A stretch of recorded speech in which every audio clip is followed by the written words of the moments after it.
Hey, what's up, guys? Coach Ben podcast here. I'm always here with Jim. We're always here with a special guest this week. Jim, bring him in, please. Sure thing, Coach. I'm very happy about today's guest. Today's guest is not only a figurehead in the martial arts community. I didn't say Jiu-Jitsu community. I said martial arts community. And beyond that, I consider him a friend. And it's always a pleasure to talk to him. And he's always been very gracious with his time with me.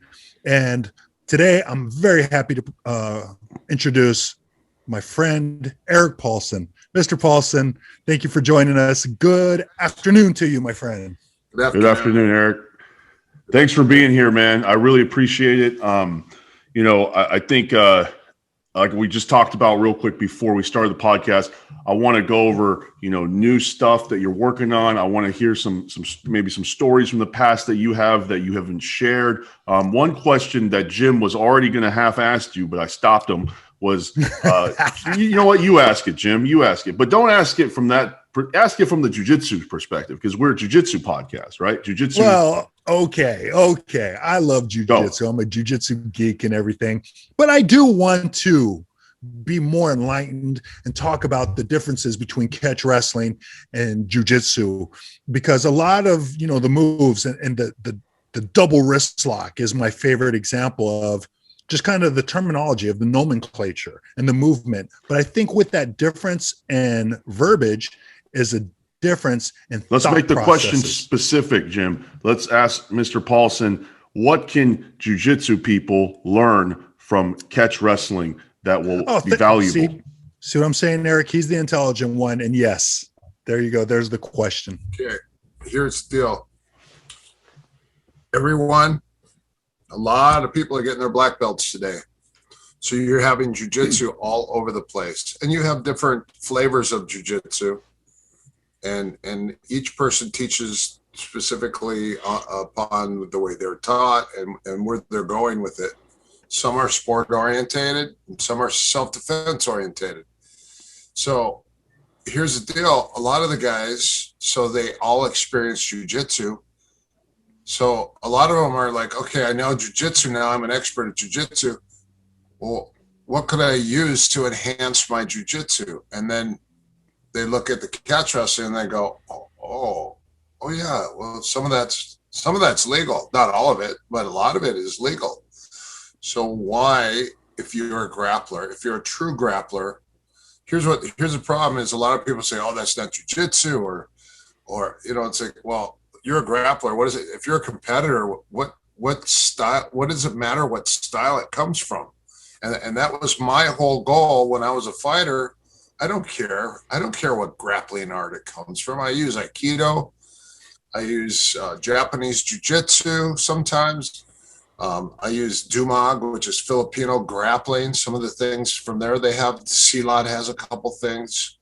All the wrestling styles, the freestyle, the Greco, and the collegiate wrestling. You should learn all that. And then they have as much on the feet as they do on the ground. And a lot of people don't know that. Wrestling to a lot of people is just takedowns. And unless you've trained with a high-level wrestler, you've never seen the ground wrestling stuff. And that all can be incorporated. In fact, when I was training with Hickson, he was teaching a sit-out, like off of a failed shot. And then he was teaching people how to sit out and take the guys back. Well, that's originally from wrestling. The sit out is from wrestling, but it can be incorporated because you get stuck in different positions. The fat man roll, the apex, they call the apex roll, or the fat man where they reach. And then you have another one that's called the Peterson, where you actually spin to the side and you peek out and take their back. That all can be used if you're fighting a person who is in top position and you end up in a situation. So what we teach is situations. And so I have a seatbelt and you have a whizzer. And you can't tell me that you have never been in a position where you've gotten to your knees and the guy on top whizzes your shoulder or your arm. It's just a common position in the midst of the movement and the scramble. So that's where the catch wrestling can be incorporated into the jiu-jitsu. What's happening now is a lot of the athletes are crossing and learning some of that stuff. And they're like, hey, look at this jujitsu. It's like, it's not jujitsu. It's originally from catch wrestling. But guess what? Again, like I said, it should all be combined. You should have wrestling in your jujitsu. You're gonna look at all the top guys, like American top team and Brazilian top team. You look at Brazilian top team, Mario Sperry, Bustamante, all those guys. They brought a wrestler in to teach those guys. Well, there's a lot of. I noticed that one of my training partners that I used to train with in the early '90s, his name was Mark Eckhard. Mark Eckhard was one of Hickson's top guys back then. And Mark Eckhart, I hadn't trained with him for quite some time, and I saw him and I said, hey, would you like to come back and roll around a little bit and train again? He said, yeah. So he came in and he rolled, and then I watched him roll around with somebody one round, and I go, hey, Mark, where did you wrestle? And he goes, I never wrestled. And I go, well, where did you learn that stuff that you're doing? He goes, that's from Hickson. And I was like, wow, I didn't even realize it, but there's a lot of wrestling in his jiu-jitsu. Now, if you watch the early videos of Hickson, he was more of a guard puller. When he would go with Hollis, he would roll with his brother. And I think this is what I thought, that his game changed when Hollis passed away from the accident. Hickson became Hollis and emulated his game a little bit more because he was a wrestler and a sambist on top of his great jiu-jitsu. And so I think that that's what changed his game a little bit. That's my impression, or what I thought. If I'm wrong, but that from looking at the way he changed, definitely. First of all, he had an unbelievable great guard. He would always put his hands in his belt and let everyone try to pass. That was one of our biggest drills, was hands in the belt and let people try to pass your guard. And it was all use of the legs, the shins, the legs, and the hips. And I remember there was nobody in our class that could pass his guard. Was there anything specific he was doing, Eric? Was he framing? Was there something like you remember that made him so great at this? Well, hold on. Before you get into that, let's explain to the people why Eric is in a different angle right now. We had a little bit of technical difficulties, and we had to reset this interview. So that's why I don't want to go. I wouldn't want that to be a distraction of why Eric was just in a different room. So we had technical difficulties. We had to restart the interview. So we're continuing on that, and I'm sorry. So Ben, what was your question again? Eric, so was there anything specific? You said that Hickson's guard was. I'm always fascinated by specific knowledge of the greats, right? Was there something that he was doing that you remember, like a framing way or something, like, a concept? What was made his guard impassable? His guard. I'm just giving you a tour of the house. Ooh, look at that art piece in the back. Look at that. The boxing picture is pretty cool. I thought at an art gallery, I thought it was pretty cool. Anyways. Oh, nice. All right, I'm going to go back into the office. So I'm going to go back to the original. The culprit. Yeah. Sorry. Okay. Oh, all good. All good. Here. This will be easier. Sorry. Okay. There we go. Yeah. So what made his guard? The fact that he would loop. He was very good at looping. Okay. With the windshield wiper and the wiping with his feet, kicking from the bottom, right? So like pummeling around. Okay. Leg circles, side to side, and then bicycle kicking, reverse bicycle kicking, and then shrimping, and then the figure eight drill. The figure eight drill was huge, and it's funny because back then nobody really knew what the figure eight drill was. Figure eight drill. What is that? I don't even know what the figure eight drill is. Like egg beaters, like the egg beaters. You start the figure eight drill. like this. You put one foot on your partner's hip and you keep your hips up, and then you put your foot on this other hip. So you just keep crossing. Oh, yes. It's a guard retention drill. Yeah. It's creating the infinity symbol. It's the sideways figure eight. So that's a drill with it. Another is they pass the guard, and as they start to pass the guard, you block, you hip out, and then you reinsert your shin, right? And then you bring your other leg over the top and put it on his other hip, and then you push and square your legs back up, and that's the figure eight drill. And you get really good at the shrimp and the replace. So you block and replace, and then you bring the leg over or you bring it through. Then once you're up, so you have an inverted guard, and then you push, and then boop, you just go right back to your guard. He was a master of the figure eight drill. Really, really great at the figure eight, and it was all based on hip movement and replace in the feet. And the guard was 360, so it would be like this, and then it would go upside down, and then it would go back to that. It just sounds like what you're describing is just modern, it's almost like modern jiu-jitsu. It's like modern guard retention. That's basically what I'm teaching my students. And it took me like 10 years to look through competition just to figure that one out. So yeah, Rickson, I thought he was definitely ahead of his time, but I'm always wondering like what made him like such a mythical, legendary figure. There's something special about him. I'm trying to figure out and understand what was that special. First of all, he was a super athlete. He also had many competitions, which comes into a brave heart.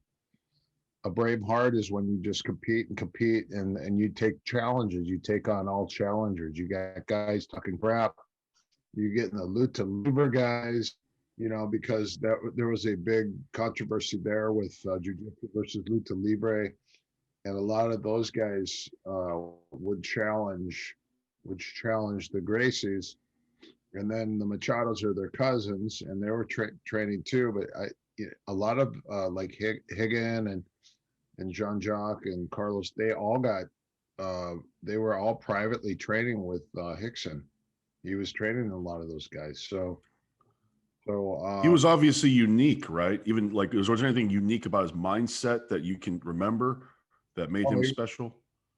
First time I met Rickson, the first thing I was amazed at was his neck. I just sat and stared at his neck because his neck was like so big, and he had like muscles on the sides of his pipes here, and he just a very thick neck.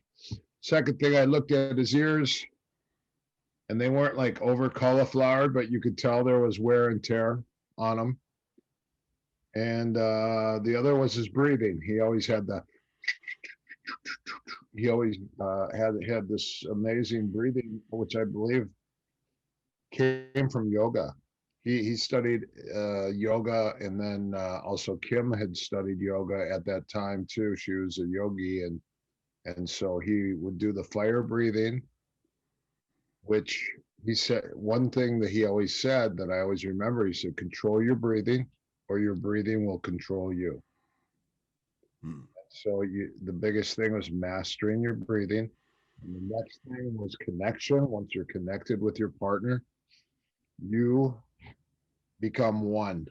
It's not separate. It's not one versus the other. You become part of him, so you could feel his intentions and what he's going to do. So he would already know, because he'd been in that situation. So he already knew what you were doing as far as where you're going to go. Your intentions, were very telegraphic, and he could read those very well, very easy. And it's funny because when you would do privates and you got to roll, in the end, he would let you catch him, and he goes, "Oh, you're getting so good. I can't wait to see you next time. Great job." But the other funny thing is when you're rolling with him, he would catch you so many times, and he was congratulating himself. And you're like rolling. I see. he would say, like, when you're rolling, he'd go, well, it's like Christmas. There's presents everywhere. You're giving me gifts all the time. And then he would go, oh, good job, Hickson. And then he goes, okay, tell me he goes, you know how to do a rear choke? And I go, yeah. He goes, get on my back. And he goes, choke me. I go, okay. So I'm on his back and he goes, ready? And I go, yeah. And he goes, 10, 9, 8, 7, 6, 5, 4, 3, 2, 1. And you're going like this and you're tapping out because he defended, he got out, and he took your back. Jeez. So then And this is against you, who at the time you're probably, very, very high level, right? Were you pretty high level? No, you. I had jiu-jitsu at that time probably for 4 or 5 years. Oh, okay. So you had some experience, Was there ever a time where you trained with Hickson, where you felt maybe you could hang, be in his realm for a little bit, because I haven't met anybody who said they could. Never. Never. Okay. All right. There you go. Still nobody. Still nobody. Even his own son. Yeah. No. I used to watch. There was a couple guys that were the best in class, and he used to roll. He would let them do stuff, and you don't know how much he was allowing, and he would let them do stuff only just so he could have a game with these guys. And then whenever he felt like it, he'd go boop and submit them, and then he'd let it go, and then they keep moving. Cat and mouse. What's weird, Eric, is that kind of what you're describing right now, like how Hickson would kind of live his jiu-jitsu, his life in jiu-jitsu, how he would train, is similar to like how I've heard Gordon Ryan talk about how he trains, where he would let people get into bad positions and he would like figure out his defense is just so solid. Sounds like Hickson had the same mindset where he thought defense, he could get out of any situation so he could attack with freely. He's wearing armor, he can just swing the sword. This thing with the armbar. He goes, do you know an armbar? He goes, I said, yes. He goes, all right, put it on me. And then he'd count down from 10, 9, 8, 7, 6, 5. And then you're getting armbar tapping out. I'm going to try this on Monday with my students, and we'll see what happens. 10 seconds. And he's like, oh, no, look. Oh, no, there it is. And he goes, thank you very much. Good job. And then he'd armbar you. But that was the countdown. And I was like, and that was my first real lesson with him. And then I was like, wow. Because you got to figure, I was with Boyce and Horian, and a lot of the private lessons in the it was 1986, 87, 88, 89. Oh, those are the garage days. No, these are all garage days. And then that was a lot of the private lessons was the entire stand-up self-defense system, right? And then you learn a little bit on the ground, but not so much. So when I took a private with Hickson one day, it was he just said, what would you like to do? And I go work on the ground. And he goes, what do you think jiu-jitsu is? And I was like, self-defense? He goes, that's part of it. He goes, but I said, well, I would like to work more stuff on the ground if it's possible. And I already had an idea that in 1988, when I first saw my first, I did a Shudo seminar with Yuri Nakamura. He came over from Japan and he taught, and he showed me, he showed the art, striking, throwing, submission. And then when I did it, he said, I may be looking for American fighters. And I was just like, choose me, I'll do it. Because I already kickboxed for years, boxed for years, kickboxed for years. I had wrestling and judo training. And I thought, you know what? And then I started the jiu-jitsu in 1986. So in 1988, I already had an idea that I wanted to fight. So I said, hey, I've got to get better guys on the ground to roll with that know what they're doing. So that's why I ended up going under Hickson at the time, because it was spectacular. And I used to ask him all the questions that pertain to fighting. Like, hey, I have a situation here where where we're not allowed, when you get a mount on somebody, you're not allowed to punch their face in. So how would I submit a guy who's either crossing his arms or putting his hands under his back? Because that's what they would do. And it's funny because you had to come up with all these different submissions against a guy who was hiding his arms. What was the go-to submission, Eric? For which one? Just for if somebody that's hiding, being super defensive. Was there something you would go to? Yeah, so the one that I learned from Hickson was to grab the back of their head and then pin their wrist and then bring my leg over their arm so their arm is trapped. And then you turn their head and you pull their head up so you're neck cranking the crap out of them. And then they're going to start to push with their other hand to defend because you're pulling their head so hard. And then you slide your leg that's over the arm under the neck, and then you armbar. It was a neck crank to get an armbar. And it was. I thought a triangle was coming, but yeah, I can see the armbar too. People do the triangle, but the armbar is twice as fast. Right. You guys love that. You could do the triangle, but I preferred to hit the armbar because it was so fast. Right.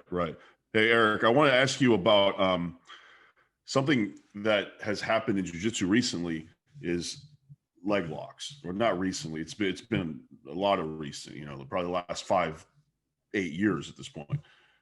A lot of the leg locks that initially came out when I was, trained jiu-jitsu in like 2000, they were basically all just very basic leg locks.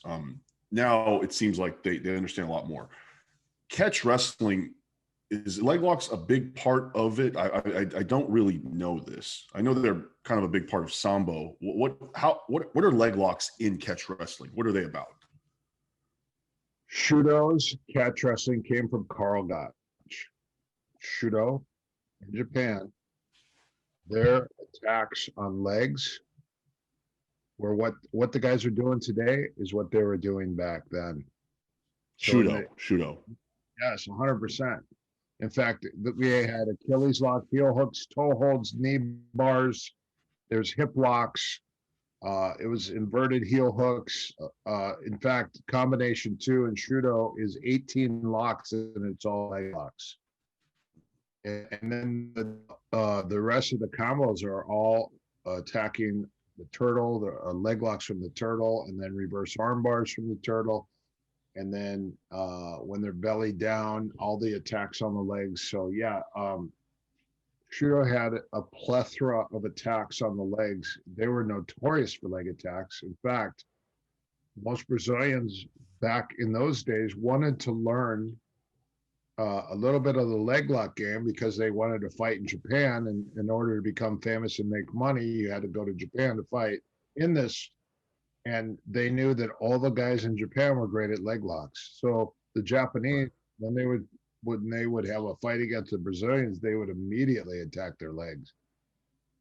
Right. When you see today's leg lock guys, like the best leg lock guys today, and you see what they're doing, some of us that maybe weren't around when you were, we like, wow, it's crazy. That's innovative. It seems new. When you see that, is it just, old stuff that's kind of been presented a little differently? What do you think of the new, kind of like the modern leg lock game in jiu-jitsu?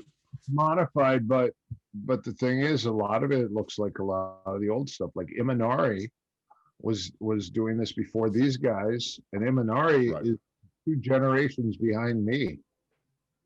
And wow. I was the 2nd generation of the Shudo fighters. I started fighting in 93, but I trained in 88, and the art was actually started in 1982, and the first competition, I believe, was 1984, and they were the most complete fighters. They were good at striking, they're good at throwing, they're good at submission, and you had to do all 3 in order to become a shooter. You also had to know there's combinations 1 through 10, and each combination has anywhere from 6 to 30 submissions in it, and it's all part. You know what it is? It's judo, Japanese jiu-jitsu, it's sambo, and catch wrestling, and that's what Shudo's ground attacks were made up of. Now, what they lacked in was the transition sometimes and the escapes. So jiu-jitsu is famous at the getting out of everything, escaping everything. How do you get out of this? How do you get out of that? And also the transitioning. So what happened as time has progressed, a lot of the new guys have created great transitions now into different Right. attacks. Setups. Yeah. Right. So Yeah. the actual locks existed, and the positioning with the legs could have been outside ashi, inside ashi. Right. Jun is outside and Gaku is leg inside. So the heel hook is outside heel hook or inside heel hook. Your legs could be over one way or over the other way. And they're both fine and they're both completely usable. But the transitions today, and this is what I think. I think that Eddie Bravo, by creating the EBI and giving his guys, because his guys already had a Shudo style feel to it. If you look at some of the old guys like Mock Sakurai, Gomi, Genki Suda, Carl Uno, Lumina Sato, and then there's Noboru Asahi. These are some of the guys that had that style had already existed with those guys. Look up some of the old combat wrestling matches. It's called combat wrestling. And it's amazing because you go, hey, this looks like what they're doing today. Gary Tonin, obviously Danaher, with his whole sequence that he's created off that. So it already existed, but they've created, they've tweaked a lot of the transitions and the attack. They've innovated the setups that led to the finishing positions. Maybe they innovated a little bit of the breaking mechanics or whatever, but these are moves that existed, and you've seen it, and you kind of saw the evolution of it. And I think that was a great explanation of it, and that made me kind of see that was actually a really clear explanation of the modern jiu-jitsu game. Danaher guys, Bravo.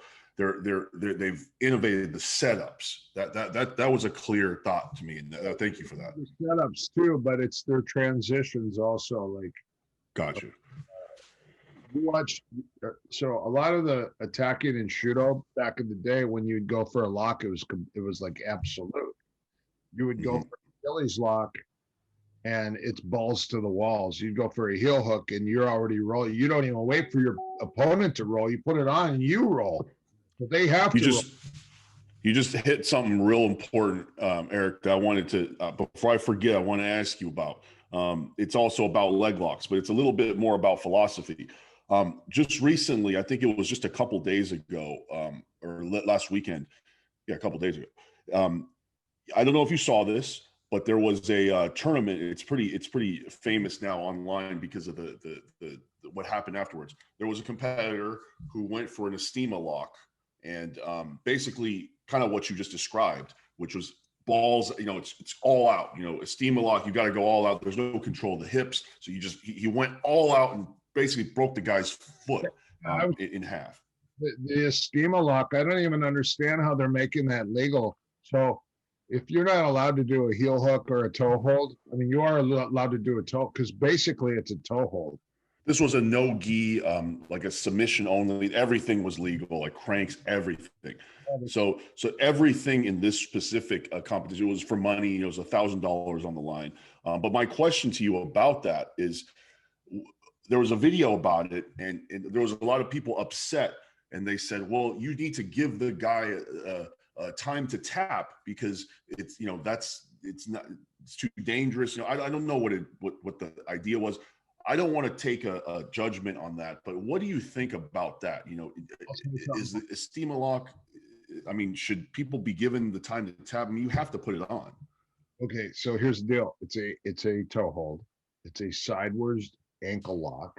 Your foot flexes sideways, so it's an outside ankle lock. So here's the deal. When you're going with high level grapplers and you go for a leg lock, a lot of them will not tap.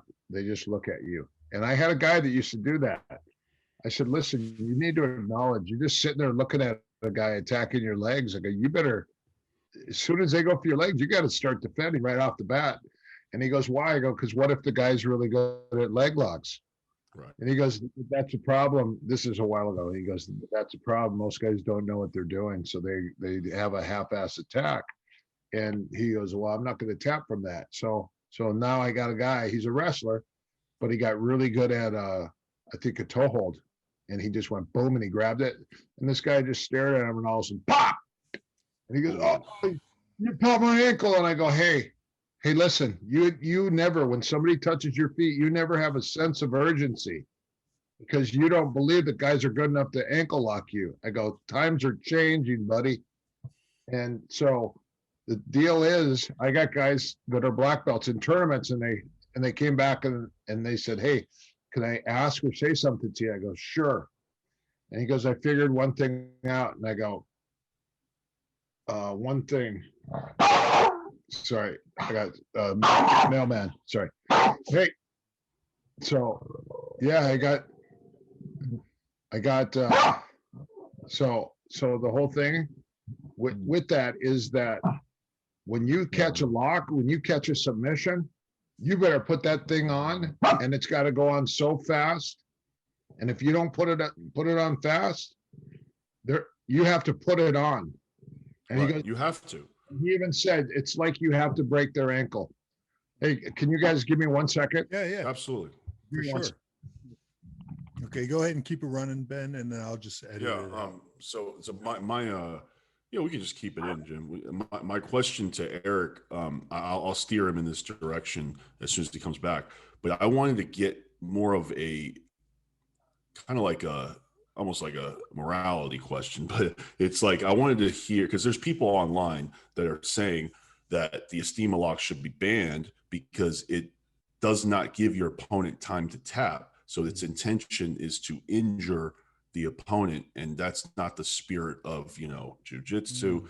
I don't between you and me, I don't want to influence Eric. I don't agree with that. I think when you sign that waiver to compete, what's within the rules is what's up. I don't care if you neck crank me and I die. I signed. I know what I got into. Of course, I hope you don't kill me with the neck crank, but it's just like, obviously that's an extreme example, right? But I can't fault the guy. It was Tom's student, Tom DeBlas. It was Tom DeBlas's student, Calvin Tacey, I think was his name, and he put it on one of Henzo's students, and it was literally like a boom. It just grab the steam lock, lift. It wasn't even like a rear naked choke esteem. It was just like a straight up pull. It was like, imagine you put your foot on my hip. I just pull straight up and pop the guy's foot right off. Yeah, but that move, and yeah, I agree with you, and even so, I get it. That move has it's not about the move though. It's the narrow range, but right. I think there's still control over right. it. There is that opportunity. Hey, welcome back, Eric. Yeah, let me. I wanted to steer you toward this, Eric, and it's that. It's not really about the Estima lock itself it's just that there are people who believe that moves like the Estima lock should be banned because the opponent does not have time to actually tap. By the time you're tapping, your foot is falling off. And I want to hear your opinion on what do you think about that? I think it's a dangerous lock because you can't half-ass it.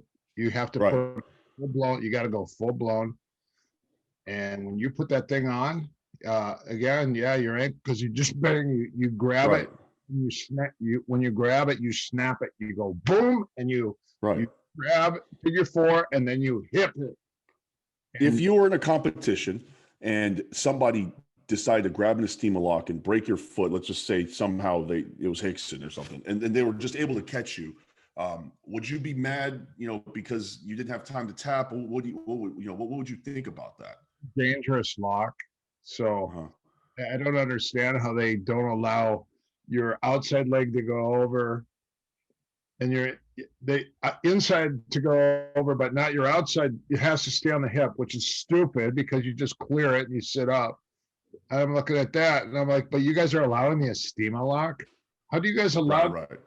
Because a jiu-jitsu guy because because Braulio's brother created the lock, came up with this lock, and so now it's destroying. It will destroy it. Like I got a guy in our competition class at our school, and I'm on the floor teaching a class, and all of a sudden I hear "Top!" and this guy's screaming, and I go, "What's going on?" He goes, "The steam lock." I go, "That thing goes on so fast. It's like it literally. If you do it fast, like a competitor, and you grab that thing, literally you'll break the ankle." Right. So it is a very, very dangerous lock, and it's easy to catch. As soon as that foot drifts to center line, boom, it's on. Would you ban it? Would you ban it if you ran the competition, Eric?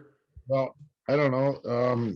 How good's your insurance? I mean, we don't have. Let's say I don't have insurance. I'm just competing with no insurance. well, the odds. Someone's good at that lock. It goes on. You use it like I have a black belt that got good at that lock, and as soon as that foot drifts from the hip, it comes off the hip and it comes into the center line, even at all. He grabs that thing so fast, and he's hipping in, and I mean, he's barely even put it on, and these guys are screaming. So I can't even imagine if he bellied down and then just popped up with it, because it'll go on. And so we go back to the thing that competitors, what they found out is when you're putting a leg lock on somebody, that you have to horse that thing as hard as you can, as fast as you can, and that's why you can't have a heel hook's got to go to your face. You know, you got to pull that thing up, and then a toe hold. You've got to snap that thing so fast, and you got to keep it tight to your body, and you got to snap it. And again, a lot of guys, if you are good at it, a lot of guys don't have time to tap. If Right. the hold's legal, the Estima lock should be legal. The problem is guys are. Look, you got to look at the history of this. How many guys are tapping out to the Estima lock, and how many guys are getting their ankles broke? Now, if there's more breaks than taps, yeah, I would ban it. Okay, I got you. That's a little more, I guess, educated response. I wasn't going to tell you my view on it until after you gave yours, but I think that when you go into competition, you know, everything's legal. I don't care if me and you compete and I signed up for the competition. I don't care if it's Master 3, you know, and you enter and you Estima lock me and break my foot and, you know, I have to be in the hospital.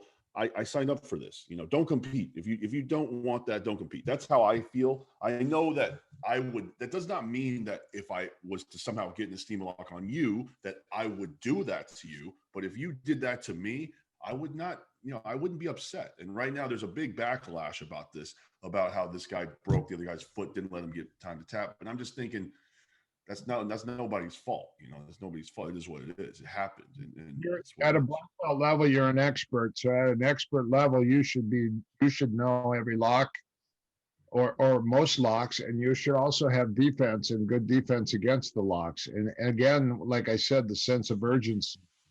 If someone touches your feet, especially like when I went to Japan, if someone went for my leg, I sat up on them so fast. You know what my specialty was leg lock defense. It wasn't even the leg lock attack, it was the defense. Because every single guy I fought in Japan were all leg lock experts. They were all notoriously going for people's legs all the time. And so anytime somebody would, if I felt like I was side control, he's sliding his shin across, I know he's going to go for a knee bar, boom, I'd sit up on him right off the bat. And I was really good because sense of urgency, because you don't know how good and how fast these guys are going to get into their locks. And at a pro level, these guys probably have hit this lock 1,000 times.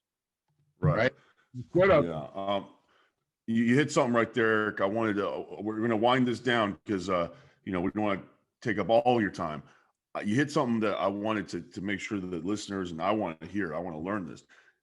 There's so many different philosophies that I've heard on how to defend leg locks, right? You know, I've always, let's just say, I've heard clear the knee line. I've heard separate the legs. What do you think of, you mentioned already something right off the bat is you sit up right away. What is your hierarchy of defense for leg locks? Well, first thing, if it depends on what lock it is. Yeah, you're right. Is there like a heuristic that you could give us? Like for me, example, I try to separate the legs just so they can't use their hips. Some people like to clear the knee first. Some people like to hand fight. I try not to do that. But do you have any heuristic you could give us to just, concepts we can think about when we're training? Say this. So if somebody hits a knee bar, and my leg is going back like this, my leg's upward, the first thing I do is I fight the hands and try to pull so I can bend my leg, and then I figure four my leg, and then when I figure four my leg, I come up to my hand. When I come up to my hand, then I get a crossface, and then I sprawl, and then I mount. So that's how I counter. Another thing I do, if a knee bar is completely all the way on, I grab around their knee and I open their knee up, and then I try to remove their foot. Another thing you could do is before the lock goes on, you got to move. You got to scramble. But once they're actually in transition going, sometimes you can turn and run. So sometimes on a knee bar, when they're going knee bar, you could spin to your belly like a push-up, and then you put your head on the floor, and then you put your foot in their butt, and you kick and pull your leg out with a kick. But it's got to be done as it's being put on.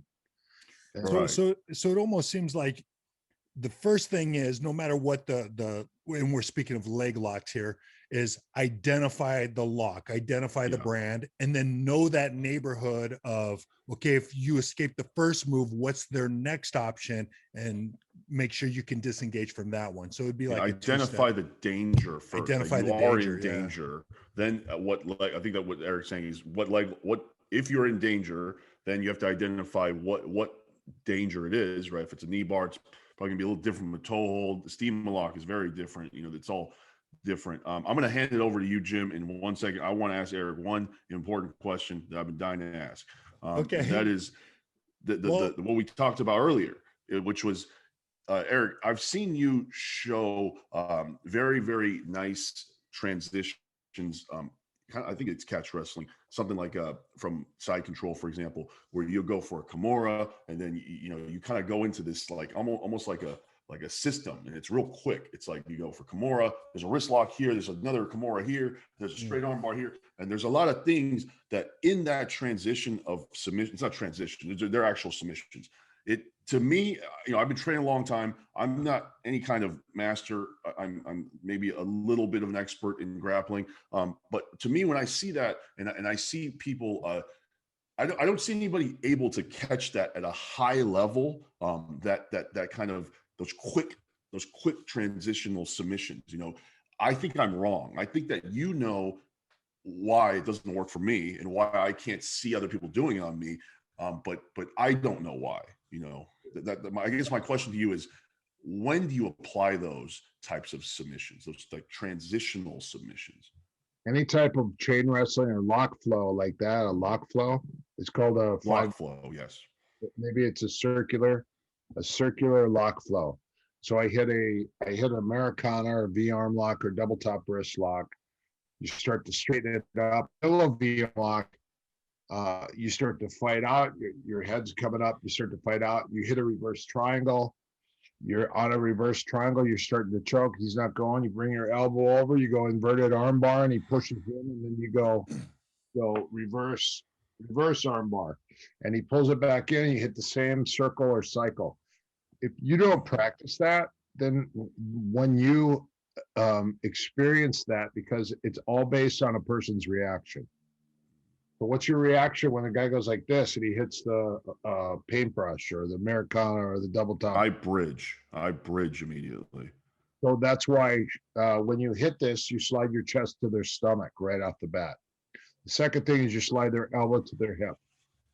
And if they're strong and they start straightening out, that's when you switch a lock. You bring it over their head and you hit the pillow V arm lock, or you go to the reverse triangle, or you go elbow over, and it's all circular. And it's like practicing that over and over and over and over. And I think that right there is what jiu-jitsu could learn from catch. Repetition.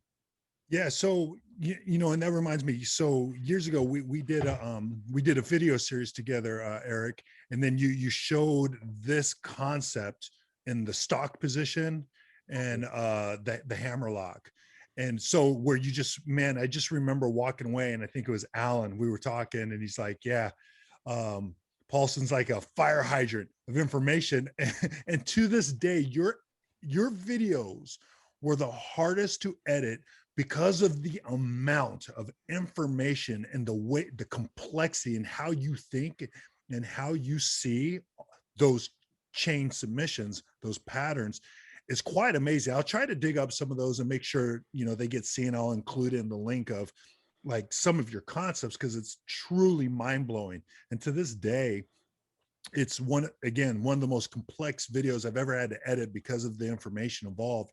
And to that, I want to get your opinion. I think you already addressed it. Have you seen anyone represent that type of pattern, that type of approach to their grappling, or no, not quite? It's still yet to Very be seen. rare. It's very rare, I think. So I would say the Japanese guys, again, Lumina, they call him Lumina Sato, Max Sakurai a little bit, Carl Uno, Noboro, Asahi.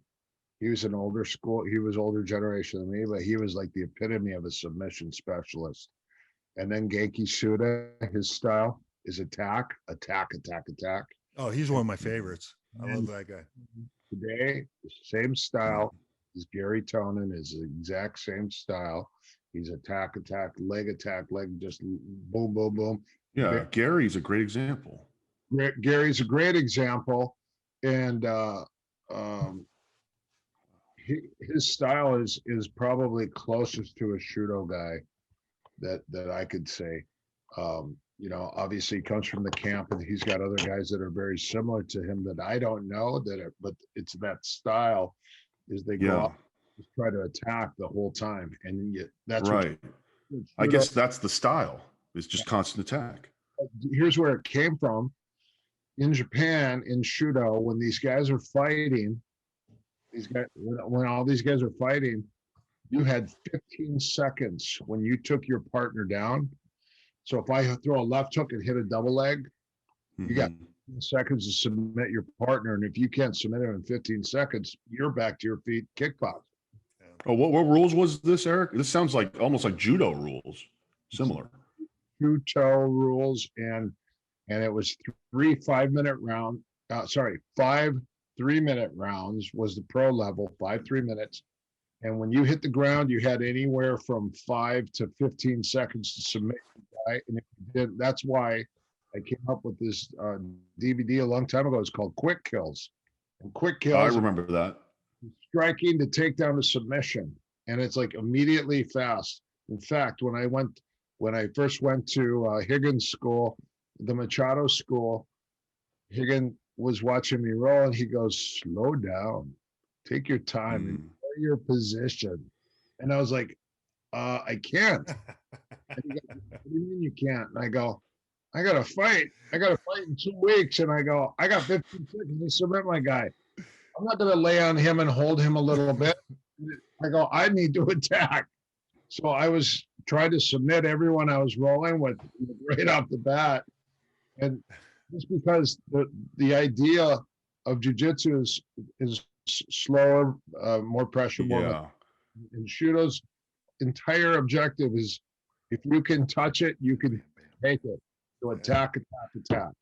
That was that's so rare. That style is very rare. Like you mentioned Gary, I'd never even connected the dots. I just thought he was just an aggressive guy. I never connected that dot. But you have to have a good set of lungs. I mean, you can't have that style and not have the lungs to back it up, unless you are that precise at attacking submission. And do you think there's value in training that way, Erik? Like if I were to have my students do, okay, 15 seconds, you guys submit, otherwise we're standing back up to wrestle. Yeah. In fact, when I used to roll all the time, my coach would sit on the side. He'd go 10 seconds, or he'd go 30 seconds, or he'd go 15 seconds. he would always call out a number. Like he would just call out the number. He'd go 5. And I was like, damn, I got 5 seconds to submit this guy. And then if I didn't submit him, I'd back up wrestling again. And back up. Wow, that's such a unique way to train. I never thought about it. That would improve like a lot of jiu-jitsu guys, first of all, their submissions, and it would improve their stand-up because everybody's just staying on the ground. Do you know I have a catch wrestling class right after the jiu-jitsu class, and it's weird because I actually have to change mentality. So in the jiu-jitsu class, it's combinations, it's flow, it's transitions, it's escaping and then reattacks and defense. And then when we go catch wrestling class, it's all takedown, and then it's immediate attack. There's no position, it's positioning, but attacks. It's funny Right. because the rounds that we do are only 1 minute and 15 seconds. Jesus, that's for the catch class. 1 minute and 15 seconds. I mean, that's a steam. That's that's head on. Wow. I got to start thinking of training that way. You can't attack. So the longer rounds allow you to relax and get put in bad positions and allow you to fight. Right. Like, oh, this sucks. I'm claustrophobic here. I got to get out. I'll take my time. Oh, he's on my back. Oh, I'm about to get choked. What would I do? I'll just take my time. I've got all the time in the world. That's why you wear diapers, in case your round is so long. Man, I got ideas just percolating. I feel like I mean, jiu-jitsu, I've always felt was too clean. It was like too you do this and you do this and you do that. And I felt catch was like, it was gritty. It was dirty. You go in, there's, nastier stuff. There's neck cranks. Because I think all teachers are different, and some have like, okay, you've got to do your 5 minute, 7 minute, 10-minute rounds. And I'm like, what if the rounds are shorter and you just make people attack? So I said, they go, what's our objective? I go, if you have wind in your sails, you attack. Yes. 1 minute 15 round. Crazy. Yeah, but you should be able to attack for 1 minute 15 seconds. For sure. You can't, and you're so tired, you can't, then you defend for 1 minute and 15 seconds, or reattack. You wait for them to make a small mistake and then you catch them. I'm always afraid of injury, Eric, because I run an academy, so I'm always afraid of people going too crazy. Out. Yeah, but so am I. But here's the deal: once people understand the submissions, because they practice the submissions every day. Once you learn the submissions, you know what type of pressure or what you have to do. I don't have guys like grabbing a heel hook and just horsing the guy's ankle, and then he's like, oh, he broke his ankle. That rarely happens. It rarely happens. We allow neck cranks, wrist locks, and I said everything is with control. And if you have it, hold it and squeeze it, but don't snap it. Yeah, I think some of my sorry, Jim. I'm just gonna say some of my students could benefit from that because even me, and I'm not even me, like literally all jiu-jitsu instructors. I feel like they like a clean sparring session, nice and smooth, and they don't put that like a minute round to me. Like if me and you did a 1 minute round, I can already imagine like if you wanted to come hard and I had to defend, it would just be like, whoa, this is gonna be intense. I can sense it. But that was great. That's why we call it total body submission. So I could attack your top of your head to your big toe. Yeah. Jim, go ahead. Yeah, Eric, you touched upon a cool little trivial fact that you mentioned that you're claustrophobic, and how I brought that up, that it's so ironic that this is your life, your entire well-being and how you live, your career is predicated off of quite the opposite of smothering and not giving someone space. And you're claustrophobic. And then I want to talk a little bit about your association before we leave. So yeah, tell us about this theory that you came up about what makes you so good with that claustrophobic type of situation. Well, I have what they call the Gtfo mentality. Or for normal class, it's the GTHO mentality. Get the heck out, or get the F out. And so for me, it's like you're in a bad situation. You better get out of there. I also don't like people laying on me. So I don't like to be flat on my, and I don't remember who I rolled with. And one time I kept getting smashed and smashed. And I was like, man, I can't breathe. And I had asthma, exercise induced asthma, but I also found out, because I didn't know, that one time I had a girlfriend and she goes, hey, I'm going to change my entire bedding to down. So I was sleeping on down, and I'm allergic to feathers. Oh, I man. had to call my mom, and I said, hey, Mom, am I allergic to feathers? She goes, horribly allergic to feathers. She goes, why? I go, because I have a feather comforter and a feather pillow, and I can't breathe. Every time I'm waking up, I can't breathe. Jesus. We almost lost a national treasure to feathers. That contributed to the claustrophobia, I bet. Because I couldn't breathe. And when people would lay on me, so somebody taught me, they said, whenever you're rolling and someone's on top of you, you have to create an angle and get on one shoulder. You cannot lay flat, because there's guys big or bigger than you that are going to crush you. So you have to turn either this way or this way, but you cannot ever be flat on your back. Is the goal to single leg them? Because it sounds like if you're on a shoulder, you're going to turn over soon.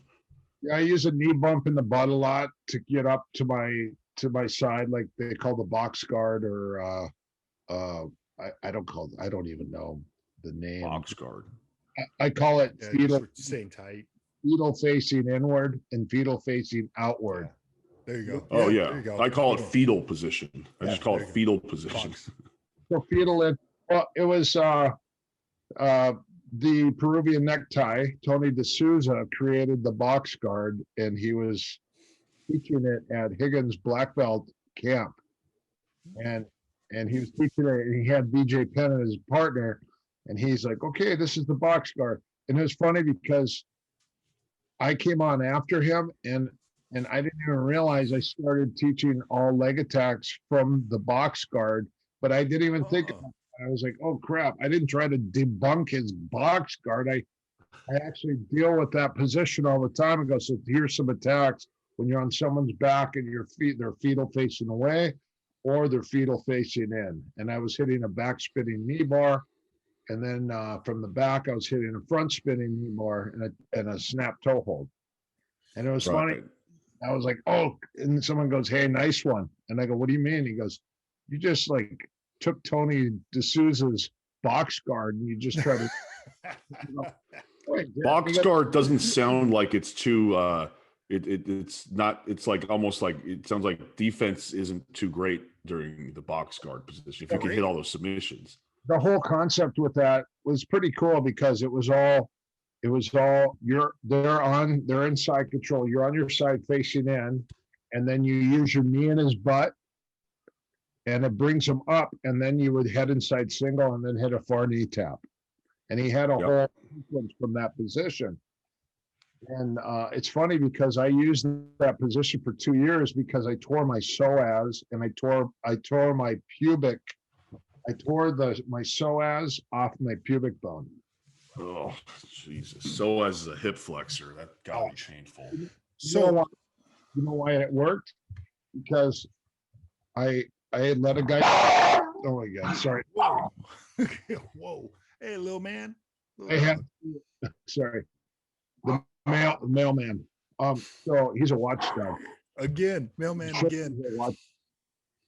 Yeah. So what was I saying? The box guard. You were good at doing the what you're describing as coming up to your knees and hitting the single. I was good at the box, fetal in and fetal away, because I could only roll on my side, either face in or face out, for 2 years. Because what would you do facing away, Eric? I'm curious. I peel out. I fight all the hands off my hip, and I put my head down, and I run in a half coffee grinder at 160 degrees, and I go to my knees, and then I back up, and nobody can take your back. That's such a rare move for jiu-jitsu people. Like I know what you're talking about, but to describe that to normal jiu-jitsu person, I barely understand you, but I do. The thing, I was dealing with monsters, all these heavyweights, were in MMA, and these guys were all wrestlers, so they get on your back and they're controlling you. They start hammer fisting your face. So if you just go to peel out and go to your knees, they're going to spin to your back and punch your face in. So Like elbow you, yeah, I figured out that instead of going at a 90-degree angle, you go at 160. And then when you hit the 160 mark and you're on your knees, you back up. So you create an oval instead of a circle. So now when they go to spin to your back, they have to spin around an egg instead of a circle. Right. As you're spinning, you back up and they film their face. So You have a demonstration of this one that people can go see, Eric? Is there a YouTube video you have? film it and I'll put it out. I will film it. I had Awesome. it before. I only showed it to the black belts because it was like an advanced. Oh, It was an advanced escape. I call we it. got to get this on the site, Jim. We got to get this one on the site. This is exciting. It worked really well. If you're flat, if someone's on top of you and you're flat and you're in side control, you pop your hips and you face away from them, so you're giving them their back. So you set in your head, and then you defend your hip, and then you peel out on your shoulder and your head in a 160-degree angle, and then as soon as you get to your knees, you back up as fast as you can. And then your goal is to single leg them or knee tap them as well, right? Or to get back on top. Okay. Because when I hear people say turn away, or at least in jiu-jitsu, I'm always thinking, okay, here comes the inversion. Here comes the legs coming up, and that's about it. That's the only. Or sometimes you turn away a little bit to make room to get your inside knee back inside, right? But that's how jiu-jitsu people think. Well, it's funny because I was doing a seminar with Master John Jock, and he goes, "Okay, I'm going to show you advanced move from the back." And all of a sudden, he like popped his hip and he turned, and then he peeled out. And he went to his knees. I go, "Hold on a second," because that's advanced for jiu-jitsu, though. For jiu-jitsu people, that's advanced. It really is. You know where I learned that? From a wrestler. Yeah. From a wrestler, and he's like, he was in side control. I put him on his back. He popped his hips and just like turned and peeled out, and then he sat out. And I was like, "Wow, that's a great escape." It was from Marty Morgan. He was Brock Lesnar's coach. Marty was right. I know Marty Morgan. Yeah, I've heard of the name. Yes. Minnesota wrestling coach. Anyways, it was funny. And then here's another thing. So Eddie Bravo even says that his twister he learned from wrestling because it's called the guillotine, and it's actually used as a pin, right? Right. Yes. Originally. So in 1990 or 91, I was doing a private with Hickson, and I said, "Can I ask you something?" He goes, "Sure." And I go, "There's a move in wrestling called a guillotine." I go, "I just wanted to know if it would be good for jiu-jitsu. I mean, if you would tap or what." And so he goes, "Show it to me." So I put it on him. Put your hook under the arm, and you cranked it. And he goes, "This is a very good stretch." He goes, "This is very similar to yoga." He goes, "I would never tap." He goes, "I would never tap to that." Oh. And I was like, so this isn't a good spot. He goes, "No way." And then all of a sudden, 3 years later, Eddie Bravo came out, and Higgin called it the twister. And I go, and Eddie even said it. Yeah, I learned it in wrestling. And he said, I learned it in wrestling, and I started using it in jiu-jitsu because nobody knew it. And so Higgin Machado, Master Higgin, comes to the Inosanto Academy, and he goes, "Okay, we're going to do an advanced move today. It's called the twister. I want to show it to you guys." And I was like, "That's a guillotine from wrestling." And he goes, "I have a student. His name is Eddie Bravo, and this is his move." And I was like, but this is from wrestling originally. Yeah, I don't think Eddie takes. I think Eddie does make that very clear. But it is, it's pretty funny that move. I never go for the twister, but I do use that position. I think Eddie calls it the truck, and that you use it take the back. The truck is wrestling. It's a leg control from wrestling. That's how they start, with the reverse knee in. That's how they There's a ton of things from wrestling that I feel like jiu-jitsu people are.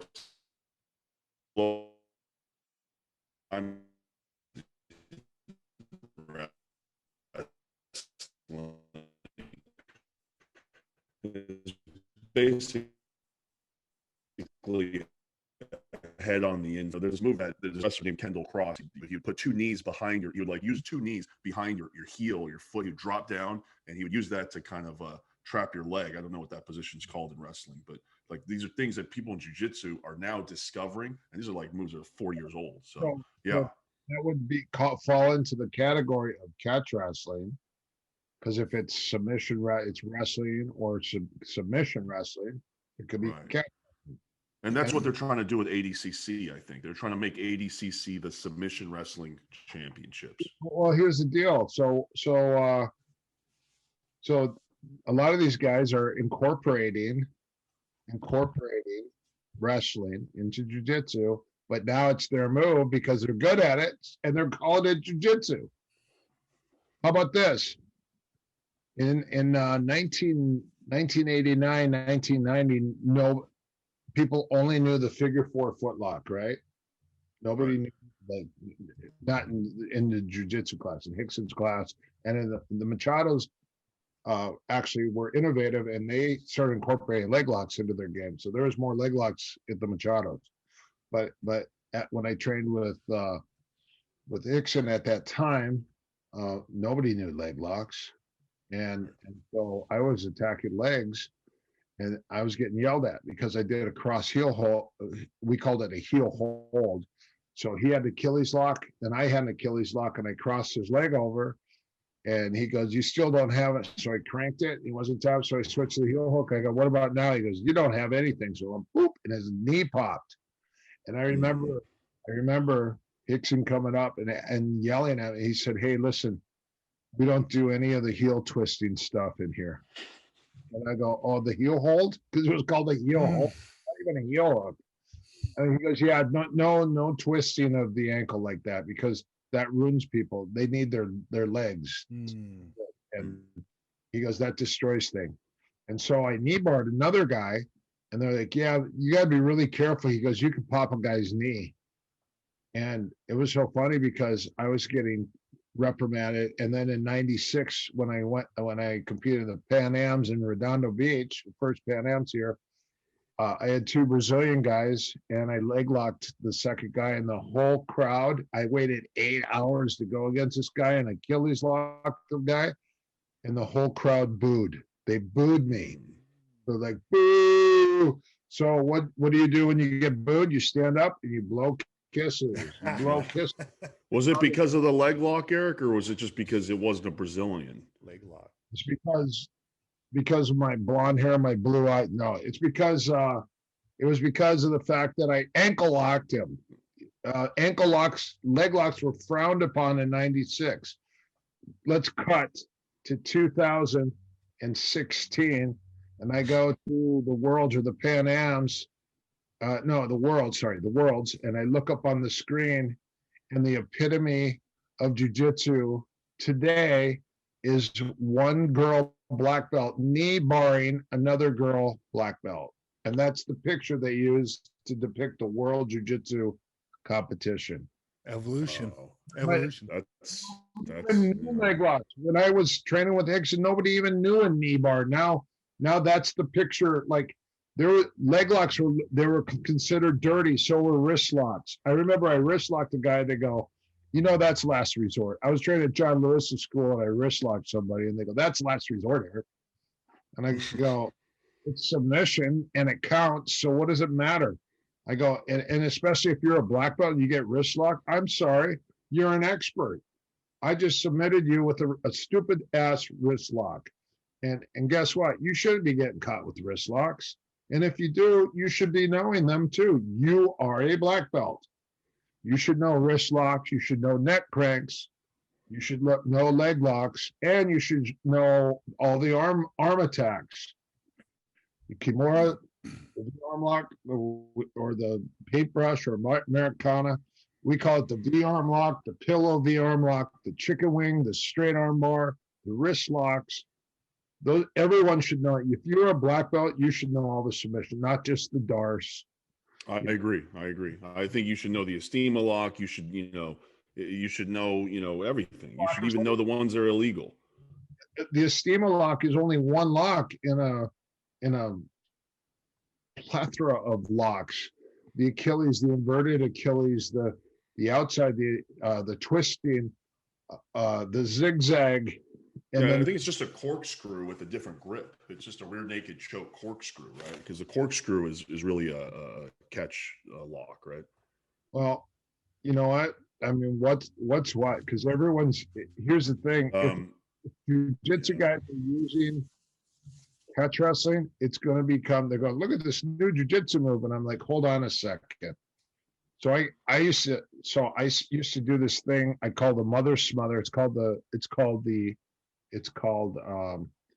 mother's milk. I call it the mother's milk, and it's kind of a joke. But I get in the mount and I put an arm under your head, and I make sure your face is straight up, and I put my arm under your head, and I hold your head like a baby, and I put your nose in my sternum, and I smash your face, and you can't breathe, and you try to motorboat me, but you can't. And then you tap, and I go, mother's milk. And then they go, what? And I go, the mother's smother. And then if your shirt's wet, it's called the sour mother's milk because Jesus. no, because you're inhaling their sweat. Oh, we know why, Eric. We know why. It's gross. No, Is there? How do you not get bridged when you have two hands around them? Eric? my hooks are deep and they're locked into you. I have a double grapevine. Okay. And I'm under your head, and I'm gluing you to the floor. And Oh yeah, there's no way out. Yeah. Smother, I have never had anyone bridge out of it. So, Eric, you are, again, as I said at the top of this, you're like a living encyclopedia of martial arts history, and you have so much knowledge to share, and you run these grappling camps. And as we close out, how can people keep in touch and participate live with you and interact in some of these grappling camps that you tour? I mean, it's not just here in California. You're the head of CSW, which is in Fullerton, Southern California, but you travel, and tell people how they can keep in touch with you and keep up to speed on all of this technology that you have to offer. So our affiliate online program, we have over 14,000 videos on our website, and we have a lot of coaches and instructors that are teaching a few different aspects. We have 4 things that we offer right now. One is a no-gi grappling system, and it's a mixture. The CSW is a mixture of wrestling, judo, sambo, catch wrestling, and jiu-jitsu. That's a no-gi. And then we have a gi program too, now that we started a while ago. And that's because there's a lot of guys that are out there that maybe no longer are training with their old teacher, or that are stagnant with their belt ranking. And we created a curriculum, white to blue, blue to purple, purple to brown, all the way up to black belt. And a lot of people that teach jiu-jitsu today, they get up to maybe purple belt, and then that's the purple belt is just mastery of purple belt curriculum, and that's their black belt, your brown and black belt. So we put that together. Then I have an STX Kickboxing Program, which is a combination of Savate Thai cross training with boxing, Shudo kickboxing, Dutch Muay Thai, Taekwondo, Kyokushin karate. It's all combined, and it's systemized. We created a curriculum and drills and everything. And then the other one we did is we're finishing it up, and that's our MMA program. And the MMA, it's very diverse, but it's, again, the format for our MMA is punching, kicking, throwing, takedowns, and submission, ground and pound and submission. We do boxing, kickboxing, shoot boxing, clinching and hitting, throwing, ground and pound, and straight submissions. And then we go submission fighting, which is punching, kicking, takedown, and submission. You're an MMA coach too, right, Eric? You corner fighters and you train fighters. I did. I retired from that. I was doing that for 20 years, and I got to the end of the rope, and I just said, I'm going to do seminars and private lessons and teach. I'm going to teach the night people, like the normal people, but I'm not going to train fighters anymore. And I was wondering, that was surprising to me, because I would think a guy like you, there should be fighters just looking to have you corner them or help them out. I did. I had some big name guys for quite some time, and then I just when the last guy left, as far as the big guys, I was running practice, and I have a new generation of fighters, which are great. These guys train really super hard, and they're very respectful. And to me, that makes me happy to see, because I hate the disrespect. I'm a martial artist, so the respect is a huge factor, you know. And you don't have to be military about it, but you know, it's like, it's cooperation. You know, you got to cooperate by showing respect to your instructor. When someone gets out of line, we would just end up beating the guy up. You know, that was pretty much the hierarchy. Like, hey, can I ask you one thing real quick, Erik? About the MMA cornering, because I only stick in my lane: jiu-jitsu, weight cutting, a little bit of strength conditioning, things like that. Well, when I've cornered and trained fighters who have been on a high level UFC Bellator, and they come to me for jiu-jitsu advice, right? I've always told my fighters that the most important thing about jiu-jitsu and MMA is getting up off of the ground, unless you're a jiu-jitsu specialist, obviously. So being on your back in MMA is no good. You got to get up. You need to get up. You need to practice that repetition hundreds of times. The other thing is being able to hold your opponent down so that they cannot get up. I think those two things, depending on who you are, is the most important part of jiu-jitsu. That's my opinion. What do you think, Erik? And also have a good takedown. I've gone against a few guys that were high-level black belts, and their takedowns were horrible. They couldn't even get me on the ground. Yes. Most people that come to me are strikers. They're usually strikers that want jiu-jitsu. You have to have a good takedown. You have to have, if you're an expert at jiu-jitsu and you can't get your opponent down, your game's gone. You're going to get your face. So now you better be good at striking. But the problem is there's so many good jiu-jitsu guys out there that want to prove they're an MMA fighter, so they try to strike with people. Hey, if you get your opponent down on the ground, you have a 90% chance of winning. If you stay on your feet, you have a 50% chance. So that takedown, that's one of the big things. You got to have at least 2 or 3 good takedowns.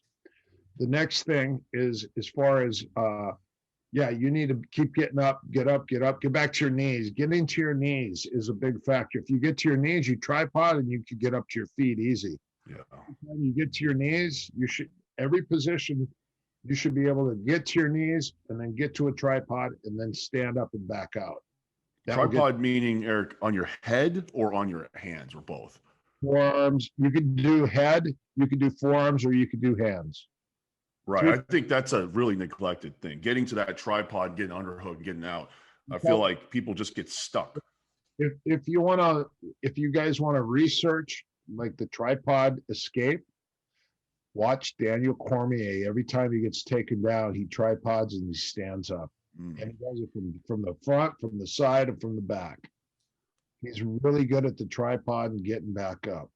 I'm watching that right after this, because I think in MMA, that's the biggest thing. I see this, and I watch UFC every week. I kind of do some work with them, and it frustrates the hell out of me when I see somebody on their back stuck, and I'm just like, get up. They can't get up. They're stuck. I mean, literally 50% of the fights, in my opinion, are lost because the person cannot get up, and it really, as a jiu-jitsu coach, really frustrating.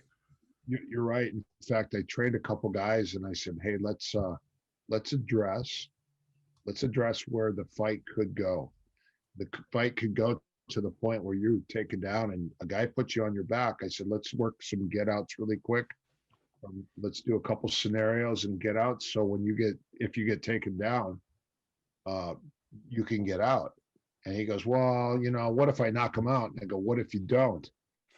Yeah, but what if I knock him out? I go, what if you don't? Yeah. Exactly. Yeah, that's it. You know. Have And, some- and Eric, I got you. Sorry, go ahead. I would rather have something and not need it than to need it and not have it. That, So- I mean, Yeah. that's the law right there. That's the law, and that's the way I think we should approach training. And with that, so as we wrap up, because Eric, it seems like, in fact, I know that every time we've interacted, man, I'm a sponge, and there's so much to learn. I've from learned you. like 10 things. And you and I don't say this lightly when I say it. You are a treasure to the martial arts, and your approach, the way you've sacrificed your body and soul to this art, and you continue to do so. And I want you to just kind of once again announce where people can keep in touch with you and be involved with your affiliation. And then we have to do this again. We have to do this again some other time. I like your guys' questions because you guys are addressing like real things, you know, not just, hey, what about your history? It's like, well, my history's out there. So, I mean, you know, and that's not even exciting, you know. What's exciting is talking about little situations as we're talking about. And it completely pertains to martial arts. Well, thank you, sir. That was all Ben's doing. I would ask you those same old questions. Well, I'm interested. I want to learn. You know, I do the podcast mainly for me to learn. You know, that's it. That's funny because that's why I do my camps. I've done camps for 20 years only to invite some of the best people into my camp so I can learn from them. Everyone's like, hey, why are you bringing this guy? I go, because I want to learn from him. They go, and how do people find out about these camps? the camps, just ericpaulson.com. So- ericpaulson.com. We have, so it was last year that I was planning 2 years. I was planning on doing a big jiu-jitsu camp with a bunch of all-stars, and the whole thing happened with my neck, and so I was hospitalized, and then I was coming out of it, and then all of a sudden, boom, COVID. Like last year, I lost over 50. I didn't travel since March, and I lost about 50 workshops, 50 seminars that because I have a lot of fighters and competitors on teams all over the place, and it helps out, you know. And then a lot of the guys are just teachers, and they want to teach the normal people, which I admire. And then I have a lot of guys. Also, I train a lot of the police and military because they give it back. And those guys, of anyone that needs martial arts, those guys need it. They're the first responders, the first in line. Yeah, they're defending our nation. They're defending against criminals, and these guys need to learn how to fight and defend themselves. Yes, and that's why you say, "Why should I learn martial arts?" And you say, "Do you like the way you look?" And they say, "Why?" You say, "Well, if you value the way your face looks, then you should learn how to fight, so you don't have to get your face messed up." that's All right. 100%. We'll take that cue. Yeah, we'll take that cue as the final word from Mr. Erik Paulson. Go to ericpaulson.com, csw.com as well, correct? Fullerton, California, right, Eric? Fullerton? Yep. Yeah. Our gym is Fullerton. We're CSW Fullerton. All right. Roger that. Sounds good. Thank you, sir. Thank you for doing this. I learned a lot. Looking forward to that one video of the peek out, and then, you know, I want to learn, you know. Everything was great. My Instagram is Erik, just Erik Paulson, and I'll put it up on that. Roger that. There we go. Instagram, Erik Paulson. All right. Thanks again, All right. Eric. Appreciate you. Thanks, Eric. God bless you guys. Thank you for that. We are out. See you guys. All Thank you. right.